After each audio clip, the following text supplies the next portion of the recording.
नमस्कार, हरियाणा चौपाल में आपका स्वागत है और मैं हूं आपके साथ लोकेश जगवानी। उत्तराखंड त्रासदी कोष में हरियाणा के मुख्यमंत्री मनोहर लाल खट्टर ने 11 करोड़ रुपए देने का ऐलान किया।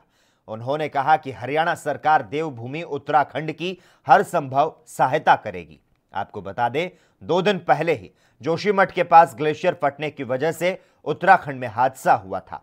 सीएम खट्टर ने ट्वीट करते हुए इसकी जानकारी देते हुए लिखा कि देवभूमि उत्तराखंड में ग्लेशियर टूटने से आई आपदा ने बहुत ही अनमोल जिंदगियों पर प्रभाव डाला।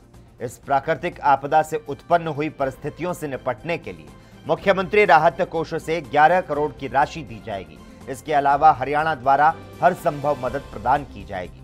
आपको बता दें, उत्तराखंड के चमोली में ग्लेशियर टूटने से मची तबाही में अब तक 36 लोगों की मौत हो चुकी है, तो वहीं अभी भी करीब 170 से ज्यादा लोग लापता हैं। और बड़ी बात है कि तपोवन की 3.5 किलोमीटर लंबी सुरंग में अभी भी करीब 35 लोग फंसे हैं।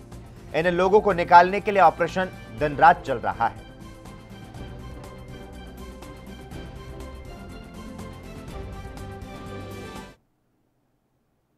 हरियाणा का गृह विभाग SIT chief IPS Bharti Arora और उनकी टीम को सम्मानित करेगा। आपको बता दें, हरियाणा के गृह मंत्री अनिल विज ने कबूतरबाजी पर शिकंजा कसने के लिए आईपीएस भारती अरोड़ा के नेतृत्व में एक एसआईटी का गठन किया था, जिसने हरियाणा भर में 452 कबूतरबाजों पर नकेल कसने में सफलता हासिल की। ऐसे में आईपीएस भारती अरोड़ा के नेतृत्व में कबूतरबाजों पर हुई कार्रवाई को देखते हुए अब हरियाणा के गृह विभाग ने भारती अरोड़ा और उनकी टीम को सम्मानित करने का फैसला लिया है। इस टीम की कार्यशैली की खुद गृह मंत्री अनिल विज ने सराहना की है।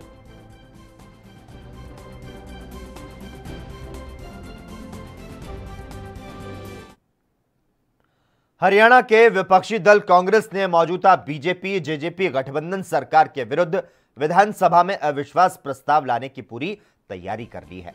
कांग्रेस 3 कृषि कानूनों के विरोध और प्रदेश की मौजूदा सरकार के प्रति लोगों के अविश्वास को आधार बनाकर सदन में अविश्वास प्रस्ताव लाएगी। विधानसभा में अविश्वास प्रस्ताव लाने के लिए कांग्रेस की ओर से करीब 10 दिन पहले लिखित में स्पीकर को देना होगा। यह स्पीकर की मर्जी पर निर्भर करेगा कि वह कांग्रेस की तरफ से दिए गए अविश्वास प्रस्ताव को स्वीकार करे या अस्वीकार कर दे। अगर विधानसभा स्पीकर की तरफ से कांग्रेस के अविश्वास प्रस्ताव को अस्वीकार कर दिया जाता है तो सदन में कोई भी एक विधायक खड़ा होकर अविश्वास प्रस्ताव दे सकता है, लेकिन उसके समर्थन में 18 विधायकों का होना जरूरी है।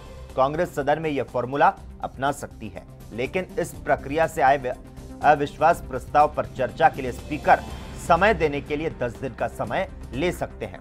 इसीलिए कांग्रेस की कोशिश है कि वह राज्यपाल के अभिभाषण के तुरंत बाद या उससे अगली सिटिंग में सरकार के विरुद्ध अविश्वास प्रस्ताव लेकर आए।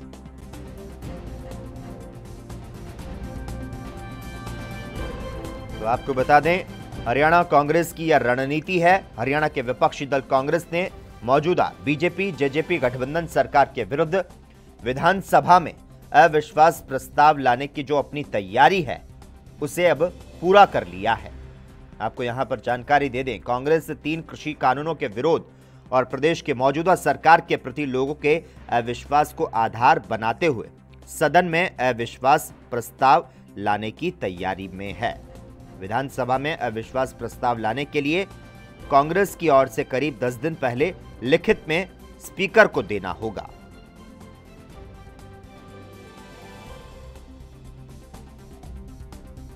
वहीं कांग्रेस सदन में यह फॉर्मूला भी अपना सकती है, लेकिन इस प्रक्रिया से आए अविश्वास प्रस्ताव पर चर्चा के लिए स्पीकर समय देने के लिए 10 दिन का समय ले सकते हैं और इसीलिए कांग्रेस की यह कोशिशें हैं कि वह राज्यपाल के अभिभाषण के तुरंत ही बाद या उससे अगली सिटिंग में सरकार के विरुद्ध अविश्वास प्रस्ताव लेकर आए।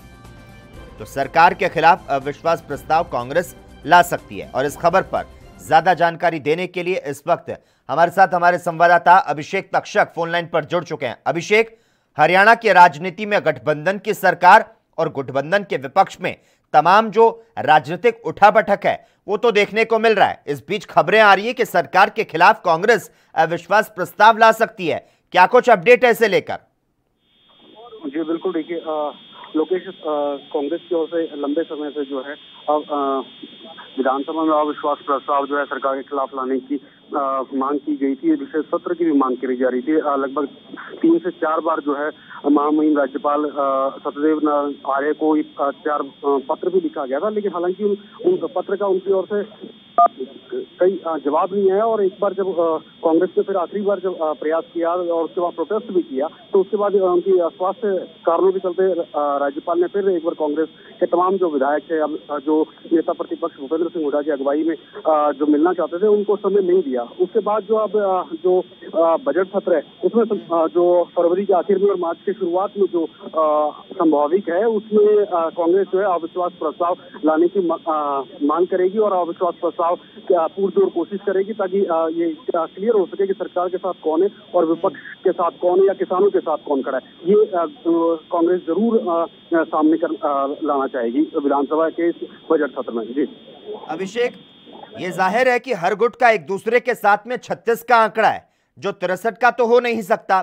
विपक्ष में बैठी कांग्रेस के कुछ संजीदा नेताओं का एक ये भी दर्द है कि धुर विरोधी गठबंधन कर सरकार चला रहे हैं और हम एक ही दल के होकर भी गठबंधन जो है वो नहीं कर पा रहे हैं। तो क्या लगता है आगे कांग्रेस की क्या कुछ रणनीति यहां पर नजर आ सकती है?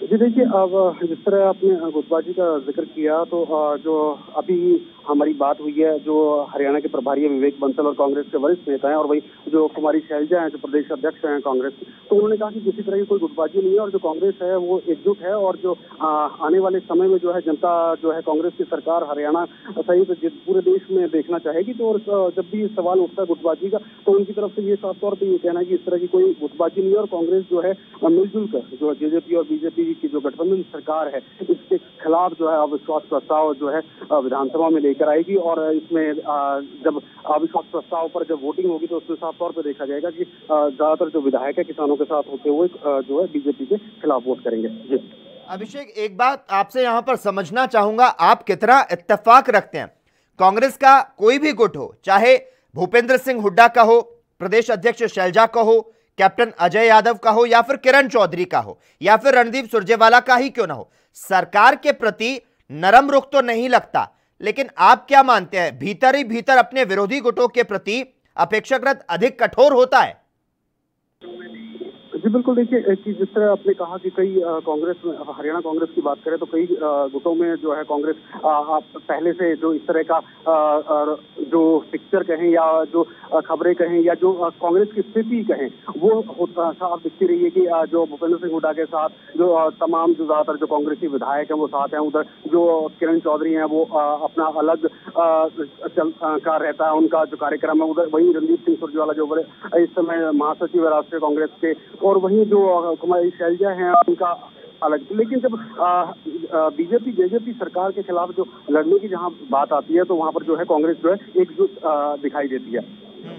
अभिषेक, आपसे यहां पर जानना चाहेंगे, हरियाणा विधानसभा में अविश्वास प्रस्ताव को लेकर कांग्रेस पार्टी दूसरे विधायकों के साथ किस तरह से प्रेमालाप कर रही है?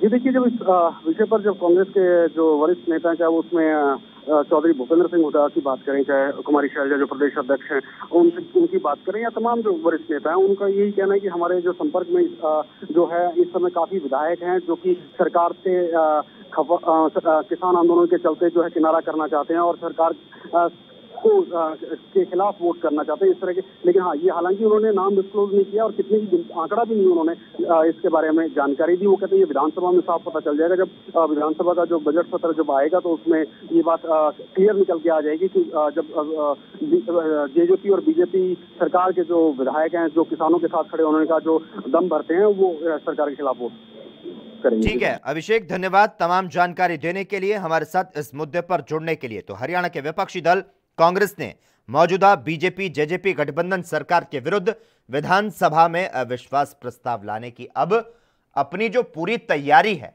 वो यहां पर कर ली है।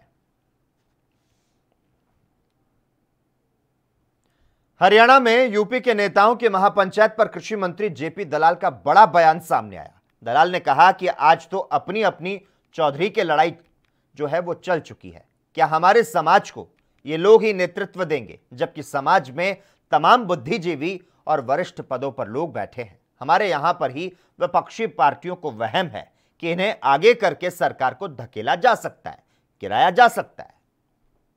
आम किसान, आम ग्रामीण भावुक है। हमारा पहले भी उत्तर प्रदेश से पिछली सरकार की वक्त एक आरक्षण की मांग को लेकर एक उत्तर प्रदेश से नेता आए थे, बहुत बड़ा आंदोलन कराया, जान माल का नुकसान हुआ, बहुत सारे युवकों की ज़िंदगी बर्बाद कर दी, मुकदमे बनवा दिए। वो नेता अभी जिंदा है और लोग उसको भूल के अब दोबारा नए नेता की इजाद वो भी पश्चिम उत्तर प्रदेश से दोबारा से करती है। हरियाणा के मेरे भाइयों से, खासकर मैं अपनी मेरी बिरादरी वालों से मैं एक बात करना चाहता हूँ, क्या हम इतने सक्षम नहीं हैं कि आपके यहाँ पर 50 लाख की, 70 लाख की, 80 लाख की आबादी है कि एक अच्छा सा नेता अपने अंदर से चुन लें? क्या हमें नेता का जो चुनाव करना है या ढूंढना है, फॉलो करना है, तो पश्चिम उत्तर प्रदेश से लाने की ज़रूरत पड़ती है क्या? इस बारे में हमें विचार करने की ज़रूरत है। और मैं एक चीज़ कहता हूं कि जहां इस किसान आंदोलन की बात है, देश में आप नेता खुद कहते हो कि 6% किसान की उपज MSP पे बिकती है, तो उसमें से गेहूं और धान की 70-80% हरियाणा पंजाब से में चलती है। एक बात और मैं कहता हूं, विदेशी ताकतों की बात है, जिसमें चाइना खासकर है, कि किसान आंदोलन में 1500 टावर जो है पंजाब में टेलीफोन के तोड़ दिए गए, इसका किसान से आंदोलन से लेना देना क्या था? इससे स्पष्ट है कि कुछ ताकतें ऐसी हैं जो चीन से इन्वेस्टमेंट हटके बड़ी बड़ी कंपनियां भारत की तरफ मुँह ना करें, तो ये स्पष्ट जाहिर हो जाता है। मेरी किसान भाइयों से प्रार्थना है कि आप ठंडे दिमाग से विचार करें। मोमेंट्री फेज होता है, इस तरह क्षणिक आवेश में आके फैसले ना करें, और जो भी फैसला करना है, जो नेता चुनना है, जो लाइन बढ़नी है, विचारवान आपके समाज से आदमी चुन के, अपने प्रदेश से, अपने इलाके से चुन के, तब आप फैसला करें। हरियाणा कांग्रेस के अध्यक्ष कुमारी शैलजा लगातार प्रदेश के मनोहर लाल सरकार को घेरने में जुटी हुई है और इस बार शैलजा ने सड़क परियोजनाओं पर सवाल उठाए। शैलजा ने ट्वीट करते हुए कहा कि बीजेपी के वादों की तरह उसका विकास खोखला है, चाहे वो नीलोखेड़ी ढाण सड़क परियोजना हो या फिर अंबाला साहा सड़क परियोजना। इन सड़क परियोजनाओं के समय पर पूरा नहीं होने से जनता को भारी परेशानियों का सामना करना पड़ रहा है।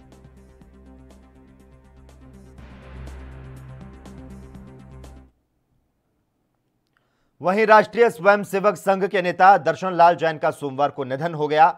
आपको बता दें, समाज सेवा के प्रति जीवन समर्पित करने वाले जैन पौराणिक सरस्वती नदी के तलाश के काम में भी शामिल थे। उनका निधन सोमवार को हरियाणा के यमुनानगर जिले में जगाधारी स्थित आवास में हुआ। उनके परिवार में 2 बेटे और 2 बेटियां हैं। उनका अंतिम संस्कार राजकीय सम्मान के साथ किया गया। जैन के बेटे नीरज ने उन्हें मुखाग्नि दी। सामाजिक कार्य में उनके योगदान के लिए उन्हें 2019 में पद्म भूषण पुरस्कार से सम्मानित किया गया था और वह हरियाणा में कई शैक्षणिक संस्थानों की स्थापना में शामिल रहे। वे जगाधरी में सरस्वती विद्या मंदिर के संस्थापक सदस्य थे। मुख्यमंत्री मनोहर लाल खट्टर ने उनके निधन पर शोक व्यक्त करते हुए कहा कि उनकी यादें हमेशा दिलों में रहेंगी।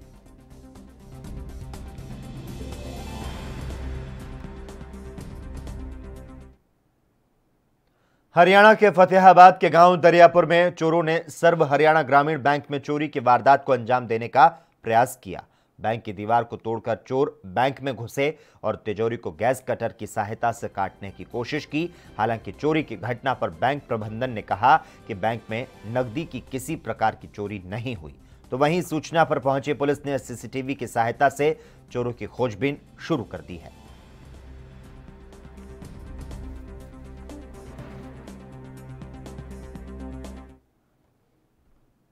भारतीय किसान यूनियन के नेता राकेश टिकैत आज करीब 12 बजे पानीपत पहुंचे। कुरुक्षेत्र के गुमथला जाते हुए सोनीपत में ये रुके। पानीपत टोल प्लाजा पर उनका स्वागत किया गया। करीब 6 मिनट तक वे पानीपत में रुके और इस दौरान राकेश टिकैत ने दीप सिद्धू की गिरफ्तारी पर कहा कि यह सही कार्रवाई हुई है। टिकैत ने प्रधानमंत्री नरेंद्र मोदी के भाषण पर कहा कि उन्होंने गलत कहा। किसानों को आंदोलनजीवी परजीवी कहना गलत है। आपको बता दें, पानीपत टोल प्लाजा पर करीब 2 महीने से किसान धरने पर बैठे हैं, जिनसे मिलते हुए राकेश टिकैत कुरुक्षेत्र को रवाना हुए।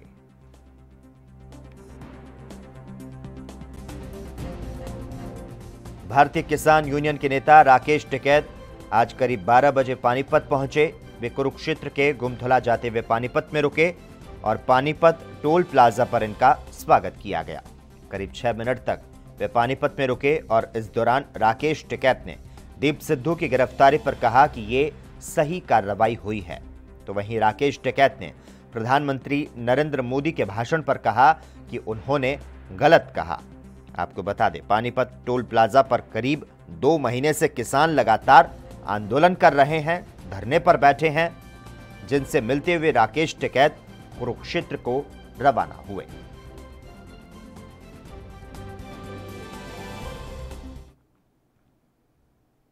वहीं करनाल के सबसे बड़े गांव में पहुंचकर राकेश टिकैत ने कहा कि किसान आंदोलन आप लोगों के भरोसे चल रहा है। और क्या कुछ कहा उन्होंने, आपको सुनाते हैं। जो गाँव है ये बड़ा भी है, बड़ा भी है, बड़ा भी है, क्रांतिकारी भी है करनाल जिले का। हाँ, सबसे बड़ा है। जिंगे कोई एक करवट ले ले, उन्हें कोई पलटता चला जा, लेंगे इसकी वहां से लेंगे कहीं ना कहीं। हाँ, जो नौजवान है, जो देखो जो ये आंदोलन चल रहा है, आप लोगों के भरोसा चल रहे हैं वहाँ पे जो बैठे।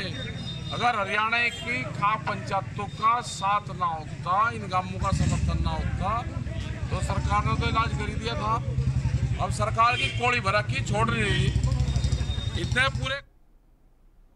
हरियाणा के थाना बावल पुलिस ने पिछले दिनों जला हुआ शव मिलने के मामले में आरोपी अजीत को गिरफ्तार कर लिया। दरअसल 6 फरवरी को पुलिस को एक जले हुए शव की सूचना मिली थी, जिस पर तहकीकात करते हुए पुलिस ने आरोपी को गिरफ्तार करते हुए अदालत में पेश किया, जहां से पुलिस ने आरोपी को 1 दिन के रिमांड पर लिया। पुलिस जानकारी के अनुसार दोनों युवकों में शराब पीने के बाद गाली गलौज को लेकर विवाद हो गया, जिसमें आरोपी युवक ने नरेंद्र के सिर पर ईंट मारते हुए बेसुध कर दिया। उसके बाद आरोपी युवक ने नरेंद्र को पास पड़े सूखे पत्तों और कूड़ा करकट डालकर आग लगा दी और नरेंद्र को जिंदा जलाकर मौके से फरार हो गया। दीवार और पेड़ों के नीचे एक आदमी की जली हुई बॉडी प्राप्त हुई थी। उस संबंध में नाम पता ना मालूम आदमी की शनाख्त के प्रयास किए गए, तो उसकी शनाख्त नरेंद्र उर्फ सोनू पुत्र पतराम निवासी गुजरान चौक बावल के रूप में हुई। उसके बड़े भाई ने बतलाया कि भाई ये समुद्र हलवाई के साथ काम करने के लिए रूद गांव में सुबह पूजन के कार्यक्रम पर गया था, जो वापस नहीं लौटा। और उसके साथी राजेश अजीत पुत्र ओम प्रकाश निवासी डींगली, जो भी हेल्पर का काम करता है, मरने वाला भी हेल्पर का काम करता था, दोनों हलवाई के पास थे। रात को नशा शराब में उसके साथी अजीत ने इसको शराब पिलाकर इसकी हत्या करके इसके शव को जला दिया। वहीं हरियाणा के घरोंडा स्थित रेलवे अंडरपुल के पास बनी भीमराव अंबेडकर की मूर्ति को खंडित करने का मामला सामने आया। देर रात्रि अंधेरे का फायदा उठाकर किसी ने प्रतिमा को खंडित कर दिया। आसपास के लोगों ने जब देखा तो इस शर्मनाक घटना की निंदा की गई। सूचना मिलने पर घरोंडा के अंबेडकर युवा समिति के कई पदाधिकारियों और सदस्यों ने मौके पर पहुंचकर गहरा रोष जताया और जमकर नारेबाजी की। समिति के सदस्यों ने इसकी शिकायत प्रशासन के अधिकारियों और पुलिस को दी। पुलिस ने मौके पर पहुंचकर स्थिति का जायजा लिया और फिंगरप्रिंट एक्सपर्ट द्वारा जांच को शुरू कर दिया है। ये रात को किसी ने जो मूर्ति है उसको खंडित किया है, उसके बाद मूर्ति हुई है। हमने पहले तो सबसे पहले आसपास के जितने भी कैमरे थे वो चेक किए हैं। इसके मूर्ति के ऊपर भी कैमरे पहले से प्रशासन की तरफ से लगाए गए थे, लेकिन यहाँ आके पता लगा कि वो कैमरे पिछले 3 महीने से थे। और इसके अलावा जो भी आसपास के कैमरे थे वो हमने सारे चेक कर लिए हैं। फिंगरप्रिंट टीम हमने मौके पे बुला ली थी, फिंगरप्रिंट हमने उठवा लिया क्योंकि कुछ साक्ष्य मौके पे पड़े थे। और इसके अलावा हमने डंप उठवाए हैं अभी, जो ताकि पता लग जाए कि रात को कितने फ़ोन इस एरिया में चले। और मुकदमा हमने दर्ज कर दिया है, इसके खिलाफ सख्त से सख्त 11 मेंबरी एक कमेटी बनी है और जो भी इन्होंने कहा है कि जो भी कमेटी डिसाइड करेगी उसके बाद हमने तो पूरा श्योर किया है कि जितनी जल्दी होगी मुल्जिम के खिलाफ उतनी जल्दी पकड़ कर उसके खिलाफ सुबह इन्होंने सजेस्ट किया था कि अब तो बाहर से एक वैक्सीन में आए हैं जिन्होंने कहा कि नहीं दिया। ये पूरी जो घटना हुई है इसमें नगर पालिका का अहम रोल है, क्योंकि यहाँ पर पिछले साल भी बाबा साहब की मूर्ति कुछ असामाजिक तत्वों ने तोड़ दी थी, जिसमें हमने मुकदमा भी दर्ज करवा रखा। उस मुकदमे में भी आज तक कोई आरोपी गिरफ्तार नहीं हुआ और हमने पिछले 2 महीने पहले नगर पालिका में जाकर सूचना दे दी थी भी अम्बेडकर चौक घरोंडा में लाइटें खराब हैं, कैमरे खराब पड़े हैं, सफाई व्यवस्था नहीं है, इसकी सुचारू रूप से हमारे कैमरे को ठीक करवाया जाए। लेकिन वहाँ सेक्रेटरी साहब ने पूरा आश्वासन, झूठे आश्वासन देकर हमारे को ऐसे ही ठुकाते रहे और इसकी ये ठीक नहीं करवाया, जिस कारण से कल रात किसी असामाजिक तत्व ने बाबा साहब की मूर्ति का हाथ तोड़ दिया और हाथ तोड़कर हाथ को भी अपने साथ उठाकर ले गया है। उसके बाद सवेरे हमारे को पता लगा तो हमारे समाज के लोग यहाँ आज सवेरे से बैठे हैं। अब नगर पालिका से सेक्रेटरी साहब भी और एसडीएम साहब भी और डीएसपी भी यहाँ पर आए थे मौका मुआयना करने के लिए, लेकिन वो भी खाना पूर्ति करके ही चले गए हैं। तो हमारे लोगों ने अब जो अपनी 11 सदस्य कमेटी बनाई है वो भी उस पर विचार मंथन कर रहे हैं कि आगे की कैसे कार्रवाई करें। कल हम पूरे भारत से अपने लोगों को, समाज के लोगों को यहाँ बुलाएंगे ताकि प्रशासन पर यह जोर देकर उन आरोपों को गिरफ्तार करवाया जा सके जो बार बार ऐसे घटना करते हैं और बाबा साहब का अपमान, पूरे हमारे बहुजन समाज का अपमान बार बार करते तक हमें आरोपी गिरफ्तार नहीं हो जाते। हमारी एक और मांग है कि इसको मेटल की अष्टधातु की मूर्ति यहाँ पर लगाई जाए ताकि ये मूर्ति बार बार। वहीं रेवाड़ी के कोसली अस्पताल में कोरोना टेस्टिंग के लिए रैपिड किट न होने की वजह से पुलिस के लिए जी का जंजाल बनता जा रहा है, क्योंकि पकड़े गए आरोपियों को 24 घंटे में न्यायालय में पेश किया जाता है, लेकिन टेस्टिंग रिपोर्ट न होने की वजह से उन्हें 24 घंटे से ज्यादा का समय लग रहा है। अस्पताल कर्मियों ने बताया कि रैपिड टेस्टिंग की ना होने की वजह से ये समस्या सामने आ रही है। जब रैपिड किट कोसली अस्पताल में पहुंच जाएगी तो ये समस्या समाप्त हो जाएगी।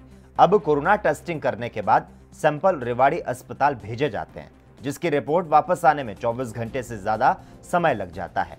पुलिस के अनुसार पकड़े गए आरोपियों का कोरोना टेस्ट कराने के बाद रिपोर्ट मिलने में 48 घंटों से भी ज्यादा समय लग रहा है, जिसकी वजह से पकड़े गए आरोपी को 24 घंटे के अंदर न्यायालय में पेश नहीं किया जा रहा। रैपिड किट अभी हमारे पास अवेलेबल नहीं है, तो इस वजह से हम रैपिड नहीं कर पा रहे हैं, आरटीपीसीआर हो रहे हैं हमारे पास। क्या पूरे सब डिवीजन कोसली में ही नहीं है या बाकी कहीं भी नहीं है? बाकी का तो मैं बता नहीं सकता, हमारे पास नहीं है। क्योंकि सीएचसी नाहड़ भी ट्राई किया गया, काफ़ी सीएचसी पे ट्राई किया गया, यहाँ एसडीएच है यहाँ भी ट्राई किया, क्या सभी में ये बंद कर रखा है सर? क्या नहीं, ये तो पता नहीं मेरे को। मैं हमारे पास जो है वो अवेलेबल नहीं है, तो इस वजह से हम आरटीपीसीआर कर रहे हैं। हमारे पास आरटीपीसीआर आ रहे हैं, तो वो तो हम कर रहे हैं अभी भी, बट रैपिड हमारे पास अवेलेबल नहीं है, इस वजह से हम रैपिड नहीं कर सकते सर। अभी ये तो आगे से ही आएगा, हम तो इसके बारे में कुछ कह नहीं सकते कि भाई क्यों नहीं। हमारे पास आरटीपीसीआर के आ रखे हैं, वो हम कर रहे हैं। इस रैपिड के बारे में तो कुछ कह नहीं सकते, पहले आ रहे थे तब हम लगातार करने लगे। ये है कि 24 घंटे का टाइम होता है मुलजिम को पेश करने के लिए। हम जाते हैं रैपिड के लिए, भी रैपिड कर दो सर, वो कहते हैं आरटीपी केस हो, किट नहीं है, वो दूसरा करेंगे, उसमें 48 घंटे के अंदर रिजल्ट आता है। और तो हमारे लिए परेशानी हो जाए, मुलजिम को कहाँ ले जाएंगे, मजिस्ट्रेट बढ़ने नहीं देते वहाँ। वो कहते हैं कि पहले रैपिड कराओ, उसी के बाद अंदर लाओ, मुलजिम को नहीं जाए। हमारे लिए बड़ी समस्या हो रही है।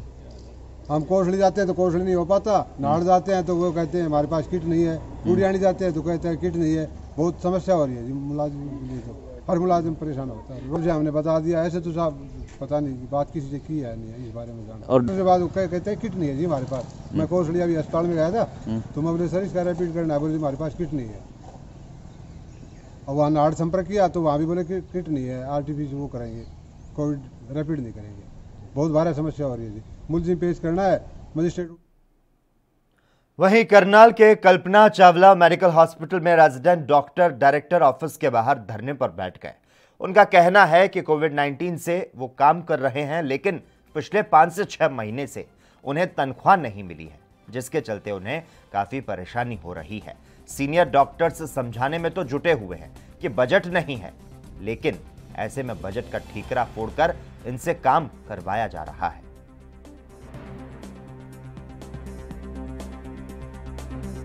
अपने डिपार्टमेंट अपने डायरेक्टर सर को कई बार इंटीगेशन दिया, नोटिफिकेशन फॉरवर्ड किए कि हमें हमारी सैलरी के रिगार्डिंग कुछ करें, लेकिन उधर से कुछ पहले आया ही नहीं। पहले उन्होंने बताया कि सैलरी आपकी, पहले उन्होंने जो सैलरी निर्धारित थी उससे कम सैलरी वो बता रहे थे। उसके बाद उन्होंने फिर फिक्स डेट ही नहीं दी कि किस दिन सैलरी उन्हें देनी है। फिर उन्होंने पहले नवंबर को कहा कि नवंबर को कि हम जनवरी तक फॉरवर्ड करेंगे, फिर जनवरी में कहा कि फेब में देंगे, फिर फेब में अब कुछ है ही नहीं प्लान कि कब आगे सैलरी देंगे जी। तो सर इस तरीके से तो हम बस काम ही करते जा रहे हैं और हमारा कुछ है ही नहीं कि कब हमें सैलरी मिलेगी, कब क्या होगा। तो आपको लगता है कि खर्चा भी होता है, स्टडी भी कर रहे हैं आप, जो भी कर इस भी हमें अगले साल फिर से 1.5 लाख फीस पे करनी है। पहले साल हमने 1,25,000 की थी, उसके बाद फिर नेक्स्ट ईयर भी पे करनी है। तो उसके लिए भी अब हम हर बार हम पीजी कर रहे हैं, उसके बाद भी हमें घर से मांगना पड़ रहा है पैसा, अभी भी मांग ही रहे हैं। तो कितना सैलरी स्ट्रक्चर होता है आपका, कितना कहा गया था आपको, कितना मिलेगा यहाँ पर? यहाँ पे 78,000 प्राइमरी डीएनबी को और अप्रॉक्स 80,000 के अराउंड सेकेंडरी डीएनबी। हमें बस भेज दिया जाता है, झूठे आश्वासन दिए जाते हैं, बट अभी तक कोई सैलरी आई नहीं है। And it is being 5 months कि हमें कुछ भी किया नहीं गया है। क्या आश्वासन मिलता है आपको? वो बोलते हैं कि आ जाएगी, अभी डायरेक्टर सर से मिल रहे हैं, कभी फाइनेंशियल किसी ऑफिसर से मिल रहे हैं, इससे मिलो उससे मिलो, ऐसे डेली बस वो बात को टाले जा रहे हैं, बट कोई हमें सैलरी मिल नहीं रही है। कितने महीने से की सैलरी मिली नहीं? 5 मंथ्स। अगस्त की सैलरी मिली थी, अगस्त के बाद हमें कोई सैलरी नहीं मिली। तो क्या आगे की क्या रणनीति रहेगी अगर नहीं मिलती है? अभी तो हम बात कर रहे हैं, प्रोटेस्ट पे हैं, शांतिपूर्ण प्रोटेस्ट अपना कर रहे हैं। उसके बाद देखते हैं, आती है सैलरी, उसके अकॉर्डिंगली फिर हम आगे प्रोसीड करेंगे। इनको 5 महीने सैलरी नहीं मिली। बीच में एक बार जो है कि बजट का जो है सोसाइटी थी उससे निकाल के इनको सैलरी दे दी गई थी। उसमें जो आए थे जैसे 15 दिन का, 1 महीने का उनको मिल गया था। उसके बाद हमारा क्या होता है कि बजट जिस हेड में आया था, क्योंकि डीएनबी अभी हमारे पहली बार शुरू हुई है, तो उस हेड के लिए बजट नहीं था, तो हमने गवर्नमेंट को भेजा हुआ है कि जैसे ही जो है कि बजट चेंज करके जो हमारा बजट है उसके हमको सैलरी दे सके। वो कैबिनेट की मीटिंग पेंडिंग है, जैसे कैबिनेट की मीटिंग होगी, फाइनेंस से हमारा अप्रूवल आएगा, वैसे इनको मिल जाएगा। तब तक के लिए स्टॉक गैप अरेंजमेंट में जो हमारी सोसाइटी है उससे हमको लोन बेसिस पे इनकी हम 2 महीने की सैलरी देने का आज डायरेक्टर सर ने हमें आदेश दिया हुआ है, तो उनको आज शाम तक मिल जाएगा और आने वाले समय में 1 हफ्ते भर में इनकी बाकी सैलरी भी इनको जहाँ तक है पूरी मिल सर नवंबर है तो परेशानी तो है इनके लिए भी, कहीं इन्होंने खर्चा करना है, खाना पीना है और सारा खर्चा देना है, स्टडी का खर्चा है, फीस देनी है, तो आखिरकार वो कहाँ से दे पाएंगे? वो आपकी बात बिल्कुल ठीक है। नए उसमें इंस्टीट्यूशन में जब नया कोर्स शुरू होता है थोड़ी दिक्कतें आती हैं, क्योंकि सरकारी है, सारे प्रोसीजर उससे काम से होता है और पहले इनको दिया हुआ है, आगे भी आज में 2 महीने की मिल जाएगी और आगे आने वाले समय में। वहीं फरीदाबाद विधानसभा क्षेत्र में विधायक नरेंद्र गुप्ता ने अजरौंदा गांव में टूटी सड़क को ठीक करने का शिलान्यास किया। इस दौरान विधायक ने कहा कि विकास करना मेरा परम धर्म और कर्तव्य है। फरीदाबाद विधानसभा क्षेत्र में अब लोगों को ज्यादा परेशानियों का सामना नहीं करना पड़ेगा। जल्द ही जनता को समर्पित ये सड़क कर दी जाएगी। तो वहीं स्थानीय लोगों ने इस शिलान्यास को सार्थक पहल बताया।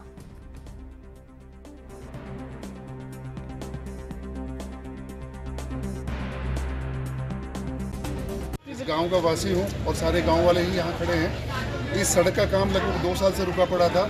आज ये काम का जो शुभारंभ किया है विधायक जी ने, हम उनका बहुत बहुत शुक्रिया अदा करते हैं और साथ साथ निवेदन करते हैं कि गांव में और भी बहुत सारे काम रुके पड़े, उन पे भी हमारी सूद लें और इस गांव को अच्छा गांव बनाए, जो कि मॉडल गांव था, इसको मॉडल गांव के रूप में ही बनाए। अवैध कब्जों को, अतिक्रमण को कब तक हटा लिया जाएगा बाजार में? नहीं, विधायक जी ने निवेदन किया है, सभी से किया है और मैं भी निवेदन करता हूँ कि जहाँ जहाँ अतिक्रमण है वो लोग अपने आप स्वेच्छा से पीछे करें। अजरौंदा में सीवर लाइन डाली थी, इसलिए जो मेन बाजार की रोड थी वो टूटी हुई थी। बहुत दिन से लोग परेशान थे। आज हमने उस रोड का उद्घाटन किया है, जो कि पूरे मेन बाजार में जाती है, पूरे अजरौंदा गाँव को जोड़ती है। 78 लाख रुपए की लागत से सीमेंटेड रोड बनाई जा रही है और मुझे उम्मीद है इस रोड के बनने के बाद अजरौंदा की मैक्सिमम समस्या दूर हो जाएगी। उसके बाद जो अंदर की गलियाँ जो रह गई हैं बनने से, वो बहुत ज़्यादा गलियाँ नहीं हैं, उनको भी टाइल लगवा के कंप्लीट जो डेवलपमेंट है अजरौंदा का करेंगे। कहीं और भी कोई समस्या होगी उसका भी ध्यान रखेंगे। कब तक ये रोड जो है अधिकारियों को निर्देश दिए कि जनता को समर्पित नजर आएगी? ये मेन बाजार की सड़क है, 24 घंटे इसमें बाजार बहुत ही भीड़ भाड़ वाला इलाका है बाजार का। और इसी के साथ ही हरियाणा चौपाल में बस इतना ही। तमाम अहम खबरों के लिए लगातार आप जुड़े रहिए हमारे साथ और देखते रहिए ANB न्यूज़।